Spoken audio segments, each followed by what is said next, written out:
ब्याज को जानने के पहले हम लोग साधारण ब्याज से जुड़े हुए कुछ चीजों को पहले समझते हैं।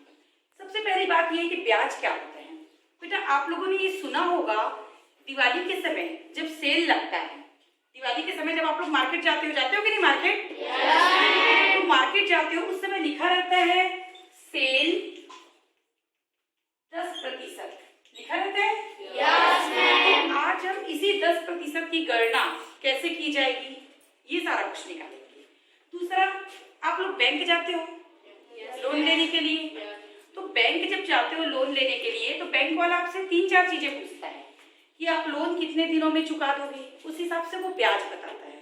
तो हम लोन में पैसे की गणना करते हैं। आज हम साधारण ब्याज चैप्टर में इन्हीं सब के बारे में सीखेंगे।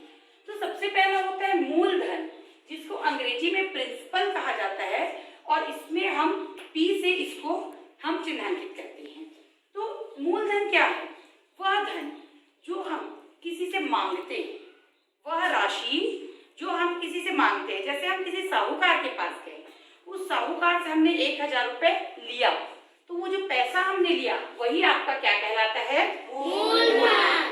फिर वो साहूकार आपसे बिल्कुल पूछेगा कि आप पैसा कितने समय के लिए लेके जा रहे हो, वह आपका समय होगा, जिसको हम इंग्लिश में टी कहते हैं, और यहाँ पर कैपिटल टी से चिन्हांकित करते हैं। अब हम आगे बढ़ते हैं। अब कोई भी साहूकार आपको फ्री में तो पैसा देगा नहीं, वो उस पैसा के बदले कुछ पैसे आपसे बढ़ा के लेगा। तो जो पैसा वो आपसे बढ़ा के लेगा वह आपका दर रहेगा, कितने प्रतिशत की दर से वह आपसे पैसे लेगा। दर, जिसको हम RATE रेट कहते हैं, इसको R से चिन्हांकित करते हैं, और ये हमेशा प्रतिशत में रहता है। ये हमेशा किस में रहता है? प्रतिशत में। अब साधारण ब्याज को हम इंग्लिश में कहते हैं सिंपल इंटरेस्ट। क्या कहते हैं? Simple interest. और इसको हम लोग SI लिखते हैं। क्या लिखते हैं? SI। अब तुम्हारा आता है मिश्र धन। मिश्र धन क्या होता है? जब हम वापस साहूकार को पैसा वापस करने जाएंगे, तो जब हम पैसा वापस करने जाएंगे तो मूलधन जो हमने 1000 रुपए लिया वो तो देंगे ही, उसके साथ में जो कुछ पैसा हम उसको एक्स्ट्रा देंगे वही हमारा कहलाता है साधारण ब्याज। और जब उस साधारण ब्याज को हम मूलधन के साथ जोड़ देते हैं तो हमारा निकल आता है मिश्र धन। मिश्र धन को अंग्रेजी में अमाउंट कहते हैं, और इसको A से हम चिन्हांकित करते हैं। अब जब हमको साधारण ब्याज निकालना है तो हमको इसके सूत्र के बारे में जानना होगा। साधारण ब्याज का सूत्र बिल्कुल साधारण सा है, इसमें आपको ज्यादा सोचने की जरूरत नहीं है। मूलधन, दर और समय, तीनों को आपको क्या कर देना है? गुणा, और 100 से उसको भाग दे देना है। 100 से उसको भाग दे देना है। और हर बार ऐसा लंबा आपको लिखने की जरूरत नहीं है।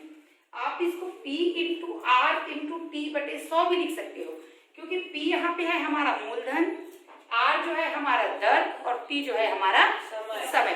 तो हम डायरेक्ट लिख सकते हैं। अब मैंने आपको अभी बताया मिश्र धन क्या होता है। तो मिश्र धन का सूत्र होता है मूलधन धन साधारण ब्याज। मूलधन मतलब जो पैसा आपने साहूकार से लिया था और जो पैसा आपका ब्याज का बन रहा है, दोनों को जोड़ के जब आप वापस करने जाओगे तो वह पैसा आपका कहलाता है मिश्र धन। वह पैसा आपका कहलाता है मिश्र धन। अच्छे से समझ में आ गई? चलिए अब हम कुछ सवाल हल करके देखते हैं। अब हम आपको सबसे पहले बताना चाहेंगे, मैंने आपको कहा था सेल 10%, इसका संबंध साधारण ब्याज से नहीं है, लेकिन मैं आप लोग को थोड़ा सा समझाना चाहती हूँ, क्योंकि हम लोग मार्केट अक्सर जाते रहते हैं। अब एक बात बताओ बेटा, यदि हम मार्केट में, हाँ, और ईशा ने मार्केट में 500 रुपए का सामान लिया, ठीक है, और निहारिका ने मार्केट में 1000 रुपए का सामान लिया। अब दुकानदार बोलता है कहीं कि मैं 50 रुपए की छूट दूंगा, 50 रुपए की छूट दूंगा। तो यहाँ पे ईशा पे करेगी दुकानदार को 450 रुपए, और निहारिका देगी 950। तो जब आप ये दोनों को देखोगे तो 500 में भी 50 रुपए कम हो रहा है, और 1000 में भी 50 रुपए कम हो रहा है। तो कहीं ना कहीं यहाँ पर निहारिका को घाटा हो रहा है कि नहीं? घाटा हो रहा है। इसीलिए दुकानदार क्या करता है, सेल 10% लिख देता है। मतलब जितना भी पैसा का हम करें उसका 10% आपको माइनस किया जाएगा। तो अब हम इसको कैसे निकालेंगे? 500 का 10%, 500 का 10%। तो ये 500 हो गया। का को जब हम लोग हल करते हैं तो गुणा हो जाता है, और प्रतिशत को जब हम हटाते हैं तो प्रतिशत हमेशा सैकड़ा में निकलता है, इसीलिए वो 100 से क्या हो जाता है? भाग। 100 से क्या हो जाता है? भाग। तो यहाँ पे 0 0 0 0 कट गया, 5 दाहम 50। तो यहाँ पे ईशा कितना बटाएगी? 450 दुकानदार को देगी। लेकिन यहाँ पर निहारिका के लिए क्या बोल रहा है कि 950 रुपए देगी। तो हम यहाँ पर क्या करते हैं, अब हम निकालते हैं 1000 का 10%। तो ये हो गया 1000 का 10%, 1000 का 10%। तो हम लिखते हैं 1000 का हमेशा गुणा हो जाता है, और प्रतिशत को जब हम हटाते हैं तो नीचे 100 लग जाता है, 100 लग जाता है। तो अब हम 100 को काटते हैं, 0 को 0 के साथ, 0 को 0 के साथ। तो हमारे यहाँ पे क्या बच गया? 100 रुपए बच गया। मतलब दुकानदार निहारिका से 1000 में 100 रुपया माइनस कर देगा, तो दुकानदार निहारिका से कितने पैसे लेगा? कितने रुपए लेगा?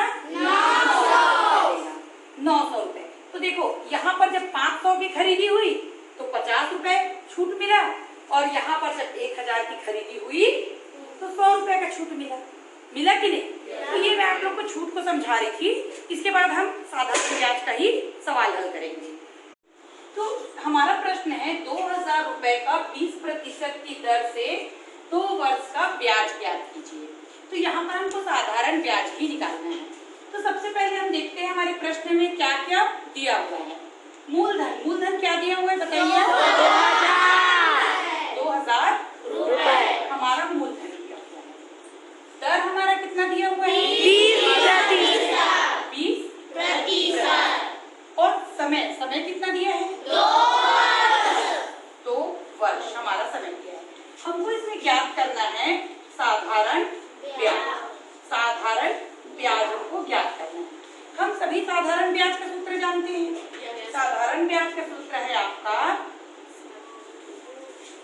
ब्याज बराबर P into R into T बटे 100। अब आप में से सभी विद्यार्थी नहीं बताएंगे, कोई एक बताओ। निशिका आप बताइए P क्या है इसमें? P मूलधन। ठीक है, चेतन आप बताइए R क्या है इसमें? R दर है। क्या है? R दर। ईशा आप बताइए P क्या है इसमें? समय। P क्या है? समय। समय।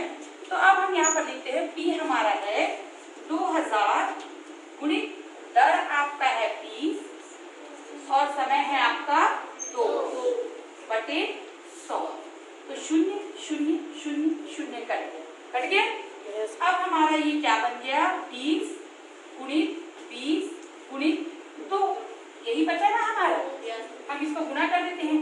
2 दूनी 4 और 2 शून्य लगाए, 400 रुपए गुणित 2 बराबर 800 रुपए। तो हमारा 2 वर्ष का 20% की दर से 2000 का कितना निकल गया साधारण ब्याज? 800। अब हमारा 800 रुपए तो साधारण ब्याज निकल गया।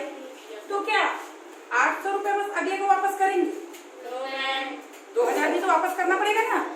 तो भले इसमें सवाल नहीं पूछा है, लेकिन हम आपको बता रहे हैं वह आपका कहलाता है मिश्र धन। मैंने आपको भी बताया था मिश्र धन। मिश्र धन क्या होता है? मूलधन धन साधारण ब्याज, धन साधारण ब्याज, ये आपका होता है मिश्र धन। तो मूलधन आपका कितना है? 2000 और साधारण ब्याज है आपका 800। तो जो आपको पैसे वापस करने पड़ेंगे वो आपका बन जाएगा 2800। 2800। अब हम कुछ ऐसे सवाल के बारे में चर्चा करेंगे। यदि आपका साधारण ब्याज दिया हो और आपको दर निकालना हो, समय निकालना हो या मूलधन निकालना हो, तो वो हम कैसे निकालेंगे? क्लियर है?